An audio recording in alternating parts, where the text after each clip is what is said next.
6. Okay. All right. You win. I'm going to choose to receive. And Tom, I'm gonna introduce you because it is editable out and this is experiment week for me. Yep. Yeah, I'm gonna introduce you with a serenade. Oh God. Wah, wah, wah, wah, wah, wah, wah. You understand we don't own the license to that.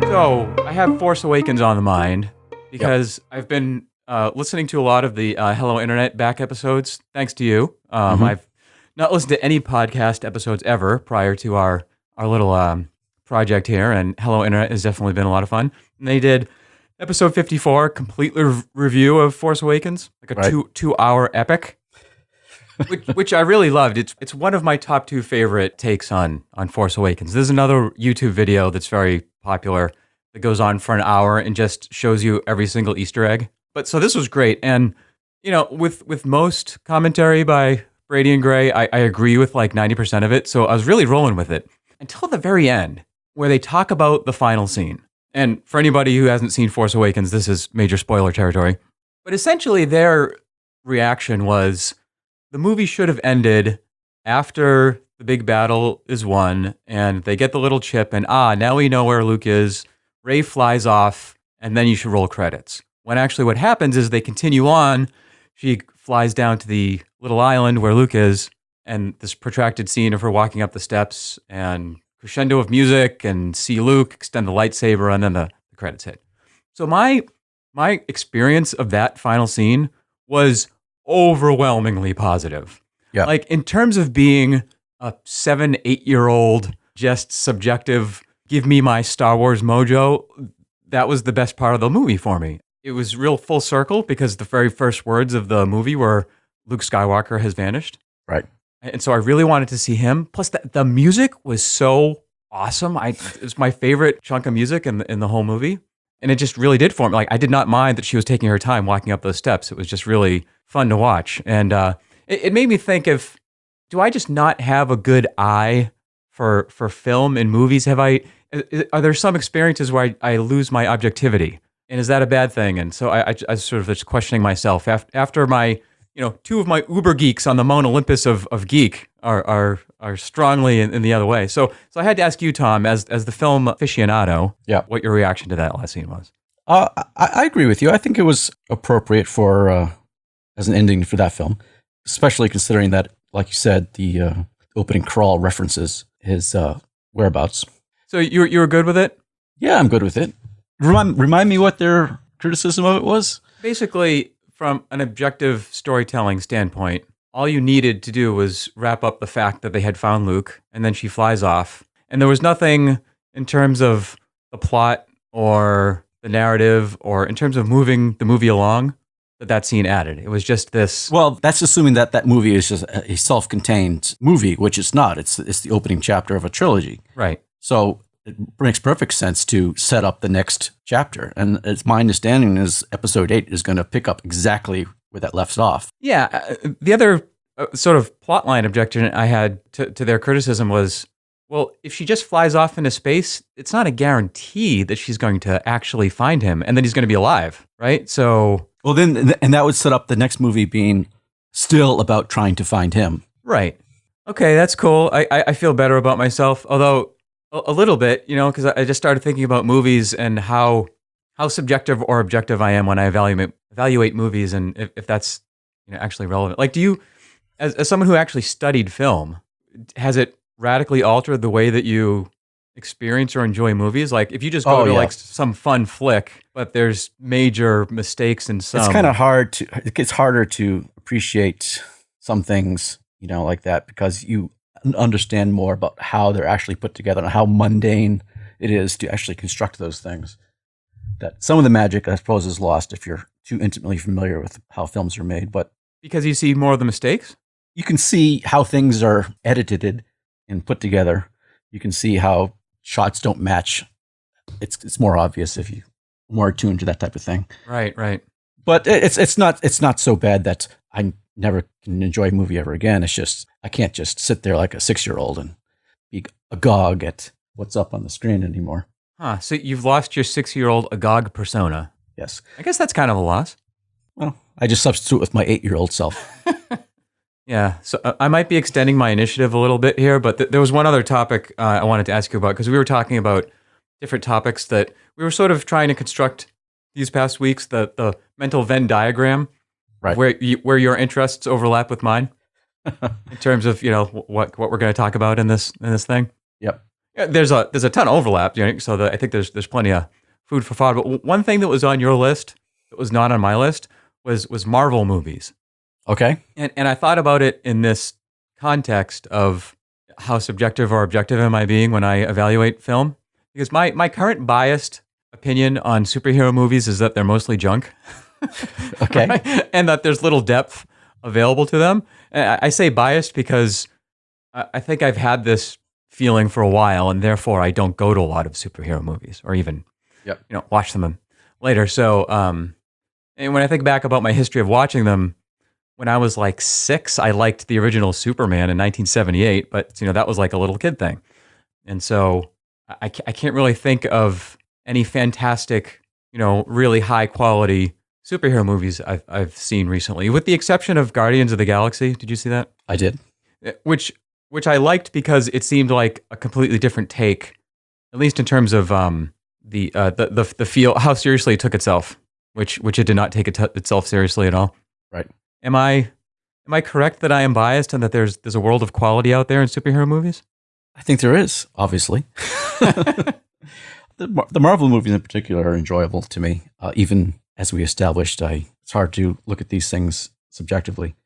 Besides Guardians of the Galaxy, have you seen any of the other ones? Of the Marvel ones? Like the X-Men, all that kind of business? Not necessarily the X-Men. I'm specifically referring to the Marvel Cinematic Universe movies, which is what it's called. Well, isn't X-Men Marvel? X-Men is Marvel, but it's not included in the so-called MCU, the Marvel Cinematic Universe, which is the series of Marvel movies that are all interconnected in some way. Dude, I need like a taxonomy flowchart. There's Marvel characters that go into movies, but not all Marvel characters that appear in movies are of the Marvel Cinematic Universe, correct. Cinematic, do you mean like they're from one production house? Yes, it's Marvel started their own film studio like about 10 years ago. And since then, all the movies that they've produced in the last 10 years have all been interconnected and shared the same fictional universe. Like the things that happen in one film affect what happens in the next film and so on. Oh, that's cool. Whereas the X-Men movies are produced by Fox, I think, and they were licensed the characters by Marvel or whatever the arrangement was. And so they're not necessarily inhabiting the same fictional universe as far as the movies go. Okay, so every episode of production from the Marvel house affects the overall consistent canon. Yes, and there's threads that connect all of them. So far, there's been 12 or 13, I think, films, and they've got plans for another dozen more. Oh, that's sweet. So, okay, so my bias is starting to it's starting to crack. I can see like Han Solo emerging from the carbonite. Okay, I can see the light starting to peek through. Right. It's the same reason why Disney, which actually I think owns Marvel now, is actually producing a Star Wars cinematic universe with Rogue One. That this concept that Marvel has introduced of interconnecting all those movies in a shared universe is becoming a big money maker for them. So Disney's going to try to do it with Star Wars, having films based on the Star Wars universe that aren't necessarily involving the same characters. And DC Comics is trying to get in the act too, although they haven't been as successful so far. Right. That's excellent. So that I could see the appeal now. I sort of would still depend on whether it's well executed with depth. But I like that idea. Like when I was in my youth, in the halcyon days of yore, I was not a comic book obsessive, but I definitely had a healthy dose of comic books. I had and Marvel more so than DC. Yep. Alpha Flight was my big thing when I was in my youth. So, but that's one thing Marvel did really well in the comic book genre is that everything that you read, whether it was Alpha Flight or Fantastic Four or X-Men, all happened within the same milieu, the same right. backdrop. And so I loved how you would have your stream of Alpha Flight or Stream of X-Men, and then periodically you could have these sort of crossovers. You know, they would do things like, they probably still do this in comic books, but like Secret Wars, and where they bring everybody together. Yeah, so that's cool. And they've done that in the movies. I mean, they have separate movies for Iron Man, Thor, Captain America, and then they all combine and meet up in certain other movies. Right. So do you think that the individual episodes on balance, I mean, there's obviously variation, have been well executed in terms of, you know, singular filmatic productions? Like the thing that I guess is the source of my bias is that I don't really want to see just a bunch of people running around with capes and action scenes. Like, action movies per se are fine. And like the most recent Star Trek movie that we haven't discussed was primarily an action movie from the producer of Fast and the Furious. If you're familiar with that movie, that was essentially, it's Fast and the Furious with spaceships instead of cars. Right. Right. So, which is fine, and it is what it is, but special effects and pure action are not the primary characteristics of fantasy and sci-fi film that appeal to me. Yep. They're fine in certain doses, but do you think that there's, like, do you know what I'm getting at? I do. I mean, they're not deep films. I mean, it's just cheap entertainment, but they're done reasonably well, and they have a sense of humor to them. So they're not as grim as maybe some of the Batman movies were. Okay. So the Batman movies are interesting because after the first Michael Keaton one, I just did not follow Batman at all. And apparently there have been, so I'm really speaking from a non-knowledge base here, but there have been several iterations of the Batman thing. Yep. And I guess most people consider I'm going to get the name wrong, Christopher something, who produced a series of 3 with Heath Ledger as the Joker. Yep. Chris Nolan.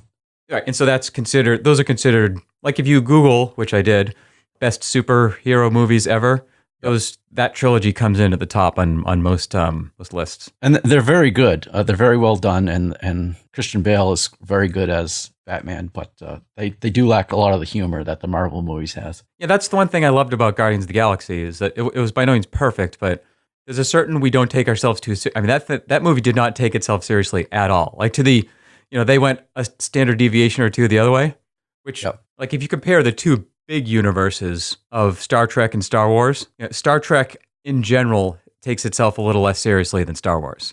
Correct. There's this, I can't think of the word, but there's this gravitas. There you go. By the way, I love when I'm trying to think of a word and then there's some huge satisfaction from finding a word that you are so like. I'm just gonna remember what we were just talking about because I'm going to go on a tangent here. So you're going to go on a tangent from your tangent. Yes. Okay. Yes.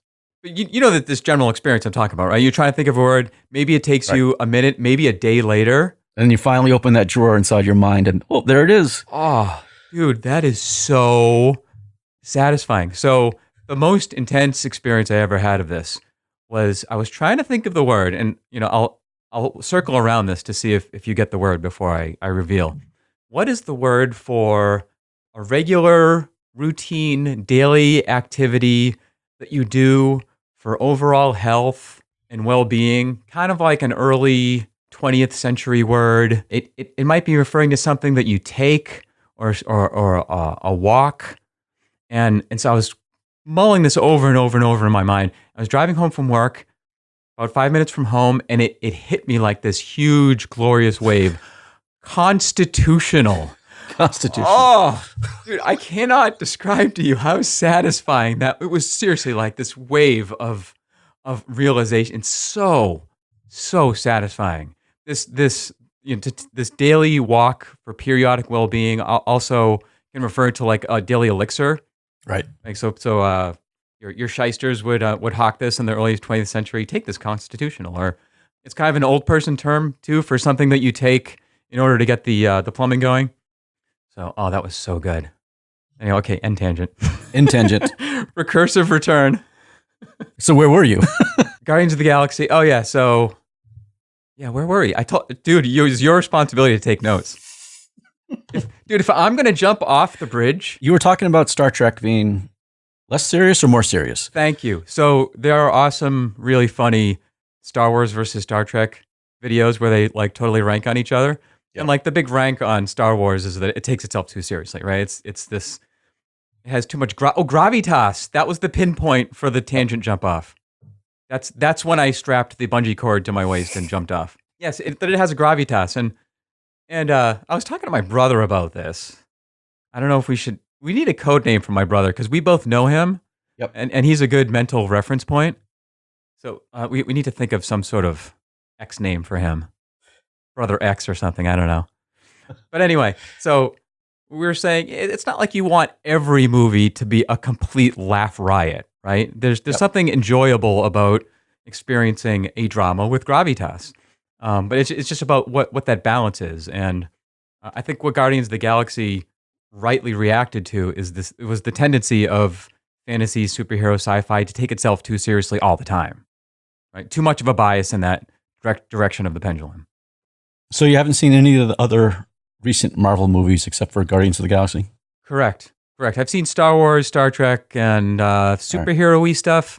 I've seen little bits of X-Men here and there, but I have not given it its fair shake. Let me put it that way. You should try the very first Iron Man movie then, because that's the officially the first film of the series of the 13 films that they've produced so far, and it's actually very, very enjoyable and funny.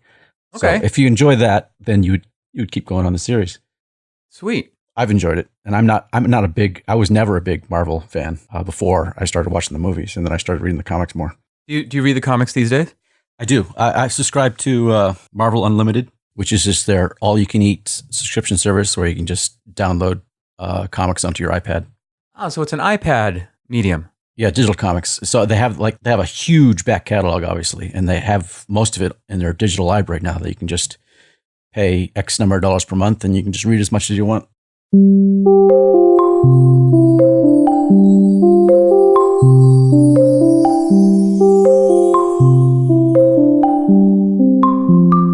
So why is this year going on vacation next August and you've got this planned already far in advance? This is a cross-country trip with my wife and 3 kids who are all teenagers now. Yep. And so we live in the Northeast United States, and we've been vacationing mostly in the Northeast. We've done a few East Coast trips. We have some family down south. But this is the OMG, time is going by so fast.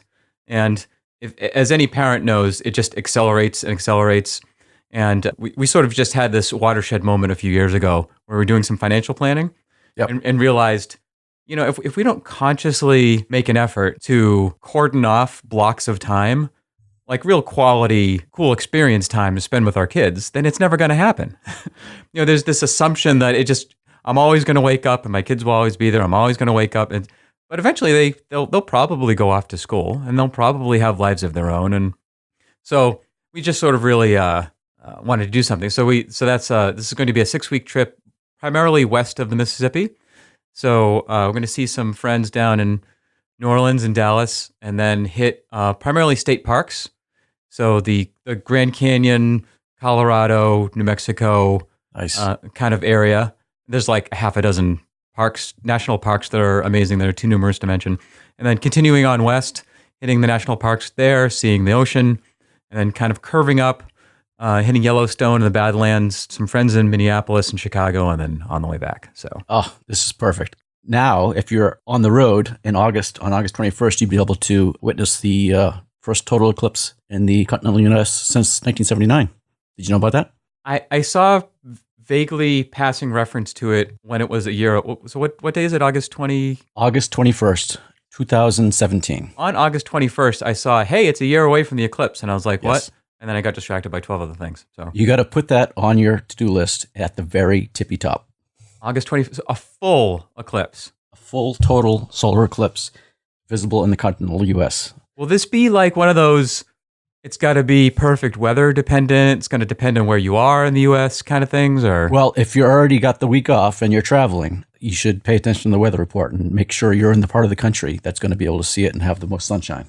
This is for most people, it's a once in a lifetime opportunity, and that's something you should not miss if you can. If it's overcast, am I going to totally miss it? Yes. All right. So really the strategy should be to watch the weather. And if it looks like in your local area, you're going to get bad weather, you should probably drive somewhere. Well, you have to drive somewhere very specific because it's going to be a partial eclipse for the entire US, but there's a narrow band of totality that's crossing from Oregon all the way west to east to South Carolina. And within that like 70-mile wide band, you can have 100% totality. And that's what is worth it. Partial eclipses are great, but it's not something that you want to drive hundreds of miles out of the way for. But a total eclipse is absolutely worth it. So from Oregon, southeast to South Carolina. Right. Across the Midwest. So are you planning on driving out to be in the full band? Yes. Do you have a specific place already picked out? No, because since it's going to be visible across, from the West Coast to the East Coast, I really want to try to keep myself flexible enough to where I can move to wherever it's going to be the most sunny. Because you don't want to be sucked in clouds. You want to be able to see it. Yeah, that would stink to drive like 15 hours and then have clouds. Yeah. So right now, as of now, I just plan on having a gassed up car full of, Pop-Tarts and beef jerky and be able to move anywhere within 48 hours. Wow, that sounds wondrous and disgusting at the same time. Have you ever seen a full eclipse? I have indeed. Dude, when? I saw the 1999 eclipse in Northern Europe. And it was no joke, probably the most incredible thing I've seen in my entire life. Really? Yes. It's such an amazing experience that it's something you want to experience more than once in your life. And that's why I'm encouraging you very strongly, if you can. Yeah. Anyone within the sound of my voice to try to see a total solar eclipse before their time has passed. So terms like awe-inspiring and amazing and indescribable, let's sort of get bandied about and so much that they lose their meaning. But like, what was it about experiencing that was so moving? I think it was just the visceral experience of it. I mean, the day-night cycle is just like such a natural thing, part of your life. The sunrises, sunsets, and it's just so ingrained in you, your psyche, and your biology that when something changes that, it really throws you for a loop in a kind of exhilarating way. And to be able to stand in the shadow of the moon is an amazing, for me, and it was an amazing experience. Dude, that's very appealing. You are definitely piquing my my motivational interest. For some people, it can be a very addictive experience, and so there's some people that become, what's called eclipse chasers. They go all over the world trying to, recreate that experience again by timing their travels for solar eclipses, which happen a total solar eclipse every couple of years somewhere in the world, usually not very accessible locations. This is why the next eclipse in August is so important, because it's going right across the continental U.S., the Path of Totality. And if you're going to see it, you want to be inside that Path of Totality, because even though a 99% total eclipse is cool, it's still not, a sliver of the sun is still pretty bright. And when it's completely winks out and the whole sky goes dark, it's pitch as black as night in the middle of the day, it's just an astonishing experience. Dude, so it sounds like it impacts the level of your experience and awareness beyond just this is really interesting. Yes. I mean, you can intellectually understand what's going on. The moon is passing between the Earth and the sun and casting a shadow on the Earth. But to actually experience it nighttime in the middle of day and having this unnatural kind of dawn light all around the horizon 360 is just, you don't experience it anywhere else unless under these circumstances. And you can understand why, for primitive societies, it was just a mind-boggling experience that they would only attribute to intervention of gods, because it just pulls you out of what your natural experience is so viscerally. At least for me, it was. I found it as just almost a magical experience. Right. Wow. Dude, that's pretty intense. From coming from someone like you who is not, I would not call you a flighty, emotional, new agey will-o'-the-wisp, I mean, we're doing a podcast here about, mostly geeky, like cerebral topics. And so anything that pulls you into that realm of quasi mystical, magical, transcendent, inspirational, those are some interesting paths to follow. I was surprised myself. I mean, I was just, the 1999 eclipse, I was basically just pulled over on the side of the road in northern France. And when the eclipse was total, I just found myself just grinning from ear to ear and jumping up and down. It was just so exciting. Wow. Just for those couple of minutes of just pitch black, the sun just winks out immediately. Everything goes dark. You can see the stars, the inner planets, Mercury and Venus, become visible. Normally you can't see them in the daylight. It was just, I can't recommend it highly enough. So if you can't see the 2017 eclipse, you should try to find somewhere else in the world where you can see one. And actually, if you wait till 2024, there'll be another one in the US. It's unusual you have two in the US so close together, but in 2024, there'll be another eclipse that goes from like Texas through up to Maine. So if you don't get the 2017, start planning 2024. And that will be a full eclipse as well? Total eclipse, yep. Wow. Partial for the rest of the country, but in the little narrow band of totality that goes through the US, it'll be total. I love that phrase, by the way, the path of totality. Yes. That's where the fun happens. Is it too late to change our podcast name to the path of totality? That sounds pretty intense. I kind of like that. So like when you're talking about it impacts you on this visceral level that because this day-night cycle is so ingrained, I have definitely read there's other literature and along the lines of how impactful solar and astronomical phenomena are to the human physiology and consciousness. Right. From anything from that there is a dominant nostril of breathing during the day versus the evening, which sounds kind of whack, but if you think of just the general notion that there is a depth to our subconscious, right? And this doesn't have to be anything esoteric, but if you just accept the notion that there is a subconscious, right? And then you presuppose that there is incredible depth, what influences are those subprograms running on, right? What are the input variables to those things that are impacting how we feel that we just completely take for granted because it's subliminal? Certainly those forces that have been acting upon us and our fathers and our fathers and our fathers for millennia are going to have a major impact. So, and that's a little bit of how I interpret that visceral reaction, because one, it's just purely interesting to see the sun wig out, I would imagine, and interesting from a mental perspective, but how that sort of moves you. So these solar eclipse chasers, I would imagine they sort of cross different types of people. It's not like this one type of, like you're saying, all cultures sort of have this profound impact experience. It's not like, just the scientist geeky people like the solar eclipse, or just the crazy, new age meditators. Oh yeah, I think it's an experience that can be universal to anyone. All right, so we'll definitely have to follow this as it evolves. I'm sure there will be lots of news and coverage of the upcoming. I say I'm sure there will be. I hope there will be. In this age of information overload and, did the sun go out? Hold on, let me check Twitter. Right? I suppose, if it's overcast, it's still going to get as dark as night outside. Dude, I just had a horrible thought. What's that? Imagine driving thousands of miles to the Path of Totality, right? Checking out the weather, you're all optimized. You get there with like a bunch of friends. The moment happens and people are checking their phones.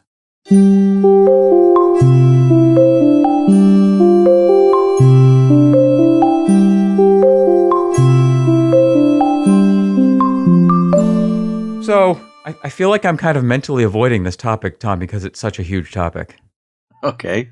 But we wanted to talk about this XKCD comic that came out recently, which is more of an educational infographic. Right. 1732. Put it in the show notes. Yeah. Because I was sort of reflecting, this is one of the more serious topics that we've attempted to cover. This is in terms of problems facing humanity. This is probably the biggest one we've talked about. That may be true, yes. So, maybe we should just describe it for people who haven't seen it before. So you go to the top, and it's a timeline. This is the title: a timeline of Earth's average temperature since the last ice age glaciation. Right. When people say the climate has changed before, quote unquote, these are the kinds of changes they're talking about. It's essentially this huge graph where the x-axis is temperature from minus 4C to plus 4C, where 0C is the average temperature from 1961 to 1990. And then the y-axis is the year, right, going back from 20,000 BCE to the present. What this is the familiar hockey stick graph, but it's displayed vertically, so you have to scroll down through it rather than horizontally where it's usually displayed. Well, you say familiar. I mean, familiar to people who are actively following climate change, but... Correct. But yeah, by hockey stick, you mean... So there was a graph, kind of a famous graph presented, was it to Congress? Essentially showing how temperature in the last 20,000 years has sort of meandered and very recently has rapidly increased. And thus you get what you can mentally imagine as a hockey stick where the end of it is extreme. So when you look at this cartoon, I keep calling it a cartoon, but at this graphic, and you scroll down, because it's to scale, right? You get this meandering line of temperature over a very long period of time, and you see how gradual it is for the vast majority of the scope. And so it starts at the last ice age. So it says since the last ice age glaciation, right? And so it starts at more than -4°C, lower than what the average temperature was from 1961 to 1990. And then it shows it slowly warming up. It doesn't reach that average main baseline temperature until 9,000 BC. And then it gets a little warmer, +1°C, and it just meanders and meanders for another like 10,000 years until we get to the Industrial Revolution. And then from the year 2000 to the present, it takes this sharp turn right to where we are now +1°C above the average, and then it projects what the temperature is going to be in the future. The last inch or two of the graph shows this extreme increase compared to the rest of the graph. And so I guess the first thing we should say about what the data is that we have a solid line and a dotted line. Right. Two dotted lines, actually. So the solid line are the temperature averages where we've actually measured them. We have actual measurement data. So that's from like a little pre-1900 until the present. So what you have to do prior to those recordings and after those recordings is project. And so project based on what? And so obviously there wasn't somebody 10,000 years ago with a thermometer. And so there are a gajillion different scientific ways to look at history and then try and extrapolate what that temperature was in that period. And so Wikipedia to the rescue, because, personally, I couldn't just walk up to a stranger on the street and tell them what's the evidence for global warming and for how do we know what the temperature was 10,000 years ago. So this little quote really helped me out a lot in one of the Wikipedia entries. It says, evidence for a warming world comes from multiple independent climate indicators from high up in the atmosphere to the depths of the oceans. They include change in surface, atmospheric, and oceanic temperatures, glaciers, snow cover, sea ice, sea level, atmospheric water vapor. They can't measure the temperature directly in the past, but they can measure what's our proxies or correlations to temperature and infer what the global temperature would have been based on all those various proxies. And if they average them together over time, they can get a graph like this, like what we're looking at. So one of the objections to this kind of presentation is like, oh, well, how do you actually know what that temperature was? Aren't you averaging it out? How accurate can you actually be? This is a hard aspect of this topic for me to get my head around, because when I read the scientific summary of this stuff versus the public perception, there's this huge disconnect. And I feel like one of the most difficult things to try and explain to someone who's not totally into this data is what an overwhelming consensus there is in the scientific community. Right. Like, obviously science is all about observe and be skeptical and ask for verification, but the extreme level of consensus and confidence level in this data is pretty hard to describe. And there was an NPR criticism of this projected line that I sent you, Tom. I don't know if you had a chance to read that article. I did, yes. Okay. But basically, if you scroll back, if you're scrolling along at home, and you scroll back to the year 15750 BC, he talks about the limits of this data that has been extrapolated. Because the criticism in this NPR article, to sum it up, is that, hey, you can make these approximations, but you don't know how wildly it's actually fluctuated year to year. Well, I don't think that wasn't the criticism that was vocalized by the scientist quoted in the article. Okay. He was just making the point that these are two different types of data being shown here, but he wasn't criticizing the data itself as being inaccurate or somehow deceptive. So this 15750 little analysis here, he's basically pointing out that, yes, these are estimates. And so over the course of any short period, it's possible that there have been little spikes, short warming or cooling spikes, as he calls them, that might be smoothed out, but only if they're small or brief enough. Right. And, so that gets to the level of confidence and robustness of this data. It's not like it's not like there's been one study of one ice core that all this data is extrapolated upon. There's been obviously a lot of scientific research interest in trying to determine and re-verify this data in the last, in the last number of decades. Yeah, and it's my understanding that this chart is based on the most current accumulation of all the reconstructions of past climate. So it's the most up to date as far as taking in all the factors that people have discovered. So then you get down to the end, right? And so Industrial Revolution happens, and then this huge hockey stick off to the right. Yeah, and that spike there, Yeah. I mean, one of the reasons why they're taking this spike seriously is because the amplitude of the variation from the baseline is so much larger than other spikes that might have been smoothed out in the past. It's a much bigger spike than they've seen, and it's happening everywhere in the globe. It's not localized to any one area. So it's not like we have a general trend that we're warming. It's the rate of warming is pretty, like if you just look at the last 15 years, that acceleration has been extreme. So this gets to the idea of why is the globe warming so much? Right, because this graph of temperature is just a symptom of a different problem. I mean, when you have a fever, it's because something else is wrong with you. It's not because your temperature is fluctuating. And it's the same with the Earth's atmosphere. The temperature is going up because something else is going on, and that's what scientists are concerned about. Yes. And so I think if the rate of acceleration in temperature increase was gradual according to historical norms, there wouldn't be as much indictment of human activity in the cause. But the fact that it's accelerating, so clearly an important question to answer, right? And so this is the question that scientists have been trying to answer for decades. So then the question becomes, okay, well, scientists have been looking at this for a while. What are their findings, right? Could I just read one more Wikipedia quote here in terms of, because this to me was pretty amazing. Go nuts. Okay, so the Intergovernmental Panel on Climate Change reported in 2014 that scientists were more than 95% certain, and I guess in scientific terms that means extremely likely, Yes. the global warming is mostly being caused by human, that is anthropogenic activities, mainly increasing concentrations of greenhouse gases such as CO2. Right. Human-made CO2 continues to increase above levels not seen in hundreds of thousands of years. So way beyond the scale of this graphic here. Currently, this is where it gets kind of foreboding. Currently, about half of the CO2 released from the burning of fossil fuels remains in the atmosphere. So that's kind of a problem with CO2, is that this stuff really hangs around, right? Climate model projections summarized the surface temperature is likely to rise a further 0.3 to 1.7 C for the lowest scenario, or 2.6 to 4.8 C for the highest scenario.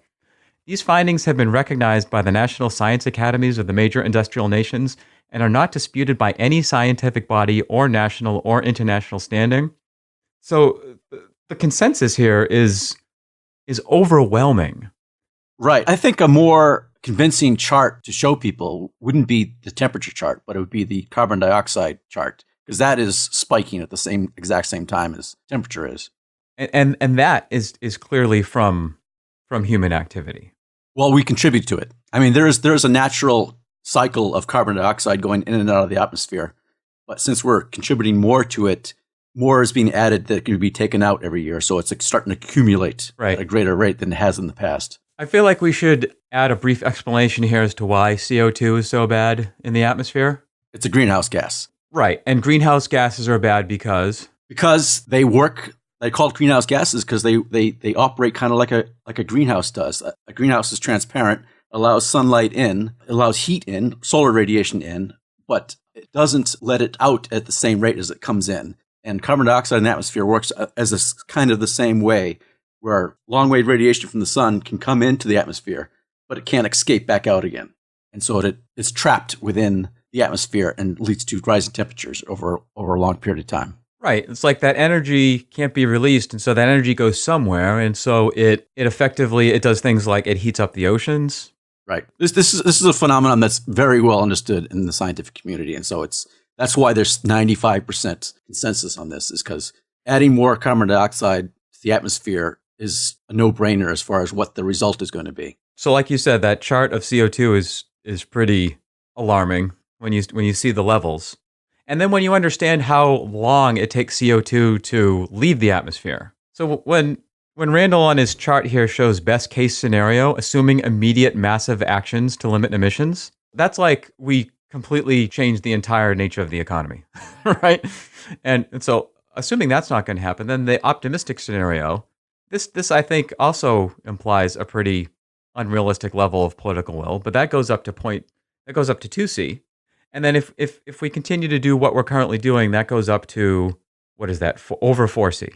But by the end of this century, that's one of the things that was impressed upon me as I was trying to get up to speed on this in the last couple of weeks, which is we've already set ourselves on a path where the globe is going to be significantly warmer than it has been in the history of human presence for centuries. Like we have impacted ourselves for centuries. So the question isn't, can we prevent global warming and major impact to human civilization? The question is, how bad is it going to be?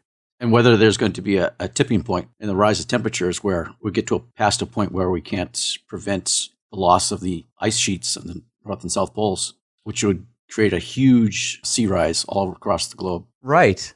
So I want to pause here for one thing that always is floating around in my mind when we talk about these sort of global climate issues. The reason why this is a problem that is deserving of attention isn't because we're trying to save the Earth.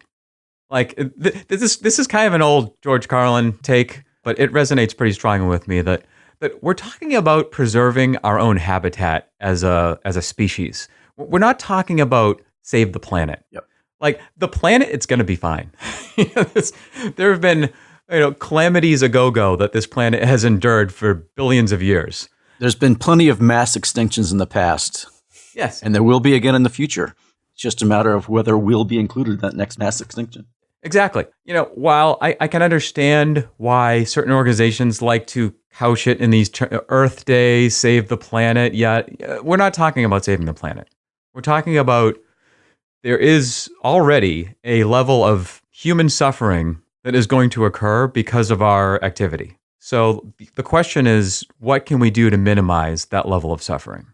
I mean, right now we're talking about 3, 6, 9 meters of sea rise. What about 60 meters of sea rise? What if those ice sheets totally go? Every major coastal city in the world has to relocate their population. So to people like you and me, Tom, who respect the ways of science and are not averse to self-educating, looking up Wikipedia and sort of putting the pieces together, right? This is all kind of a no-brainer, right? I mean, and this level of scientific consensus is pretty darn convincing, and yet the main problem we have, I think, and I'd like to hear what you think, in terms of minimizing this problem, isn't what's the technical solution. It's getting global acceptance and awareness of the problem. And so how do you integrate that into your daily awareness of and how it should impact your action when you're just trying to get by? You're just trying to go to work and hang out with your kids and watch Doctor Who, and then you have this albatross of global warming, of this dark cloud that is threatening the species. It's a problem too big for one person to tackle alone. You need global cooperation and action on something like this. Yeah, and so there's several problems along these lines that I think even good rational people who accept, okay, the scientific impact of it really want to stop there. Right, and say, fine, I don't deny it, but it looks pretty hopeless, so I'm just going to pretend that it doesn't exist. Which is, it's better than denial, but it's not as Or I won't be around in 2100, so what do I care? Right. Which is kind of selfish. Yes.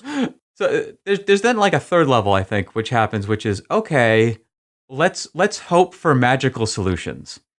And this is where I think of some discussions of the technological singularity, right? So we don't want to go totally off on the tangent of what the singularity is and whether that's real, but there's this notion, right, that technology is getting so awesome, and I saw this TED Talk the other day, and all we need is more internet and more tech and more clever ideas, and technology is going to achieve this apotheosis where every problem is solved, where it creates AI that then that then improves on its own AI, which then creates an AI that is better at improving itself, and it just accelerates, and then all disease is cured. We'll clean out all the CO2.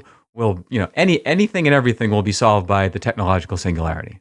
So where does that leave us then, Tom? If we have no denial, if we're not going to deny it, and we're not going to rely on fantastical solutions, and we have this big political problem, we're just going to have to deal with the consequences of our actions as a civilization. That's where it's heading. So you're at acceptance level. I think so. I don't think the needle is going to shift anytime soon as far as acceptance from the United States government or the Chinese government. So I've tried to think about solutions to this in terms of what an individual can do. The first solution that appears to my mind is just education. Because I think, well, what's so special about me that I can go on Wikipedia and after 20 or 30 minutes be convinced that this is a problem with strong consensus and that we need to deal with, right? I sort of think about my own education, that I'm able to think critically. Right. And so I wonder, is that an aspect of just good education, that I'm then able to think independently and I'm therefore less prone to political-minded influence? I don't necessarily think so. I mean, there's lots of educated people who are adamant deniers just for their own self-interest. And there's a lot of educated people who are supporters of action, but don't really understand the underlying science either. So I don't know if that is the actual characteristic you want to pat yourself on the back for. Right. That is what I also sort of concluded. What we can say from history and historical figures, if we're trying to take education and intelligence as the barometer for solving global problems, is that there have certainly been malicious, self-interested people who have also been intelligent, right? In other words, education and IQ and intelligence and creativity does not necessarily lead to more altruistic behavior. Right. It's empathy is a more important characteristic to have. Okay.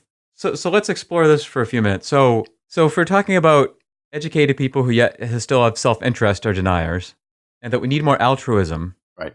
As an individual, is it possible to increase the global level of non-self-interest, of kindness, of altruism, of thinking about other people, that of shared humanity? Is it possible to increase that, or is that attribute in everybody's makeup of consciousness a fixed point that cannot be altered, a fixed or random point? That's a tough question. My instinct is to think that empathy is not so much a learned behavior as it's something more innate in people's personalities. But I have no data to back that up. It's just my intuition. So if that's the case, I don't know how much you can change that over time.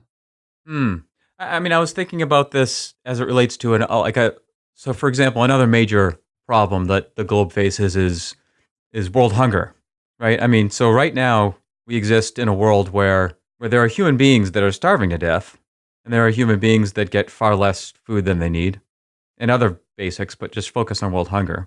And the problem isn't that we don't have enough food to feed everyone.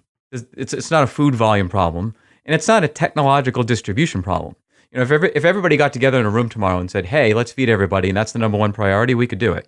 It's not like the trucks can't drive far enough, or so it's not a TED Talk creativity limitation, and it's not a resource problem per se. It's a problem of, as a species, we don't care enough about each other to make that a priority. And so how do you solve that, right? So these major problems, it all circles back to this question of human nature, and do we feel that it is static throughout history, and we're just becoming more conscious of our animalistic, self-interested approach to each other? Or is there a potential in the human consciousness that can evolve over time to the point where we are kinder, gentler, more beneficent people? I think we can get there. It might take a long time. And we certainly have to get past the fact that we still, to this day, operate in our own little tribes across the world. And we just are concerned about the well-being of our own tribe and don't care as much about the other tribes. Right. Whether that's a difference of nation or religion or race or whatever the distinctions there are between us. You know, the other aspect of this topic that I always think of is, have you read Foundation by Asimov? I have not, no. Really? It's on my list. It's on my list. I started it once and lost interest, I think, at one point and gave it up.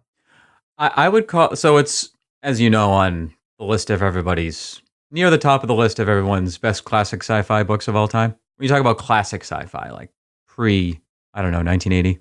So without spoiling it, I think I could probably say this, because he talks about, this theme emerges in the first few pages, which is if you are existing in a society, in a culture, where there is a huge, dark, foreboding cloud of death and destruction on the horizon, which there is for our planet, what can you do, and what's the most effective thing to do? You know, one take would be, well, let's prevent this big thing from happening. But if the horse has already left the barn, and in our case, it has.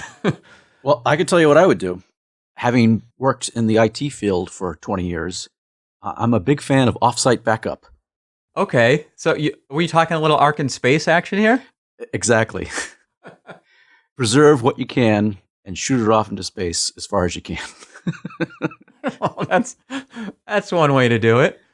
Because at some point, we're doomed here no matter what we do. So, okay. That wasn't quite where I was going, but I can see that.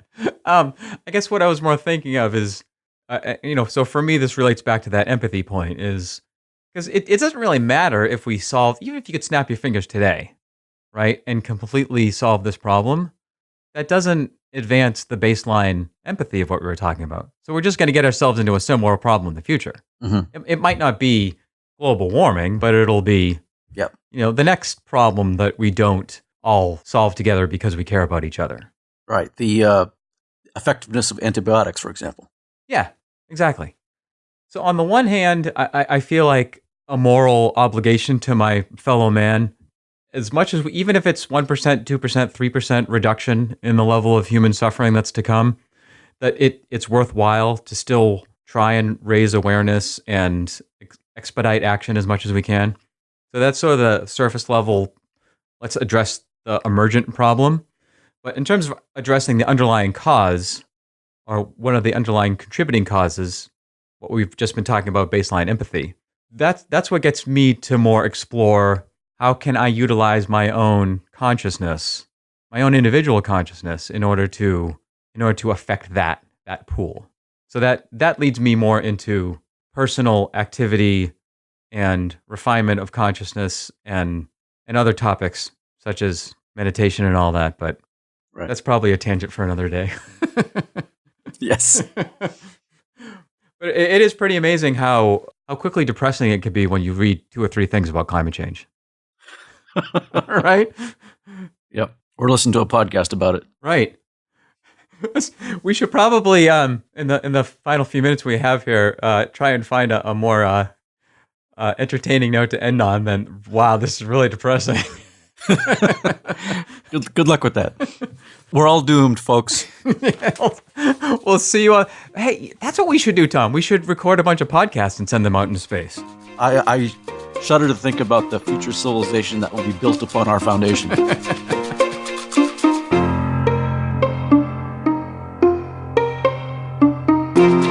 You have been listening to 2-Bit Geeks, a podcast about the interesting, the useful, and the frivolous. If you'd like to know more, or if you just would like to fill your mind up with random tangential happiness, you can visit 2bitgeeks.com or follow us on Twitter.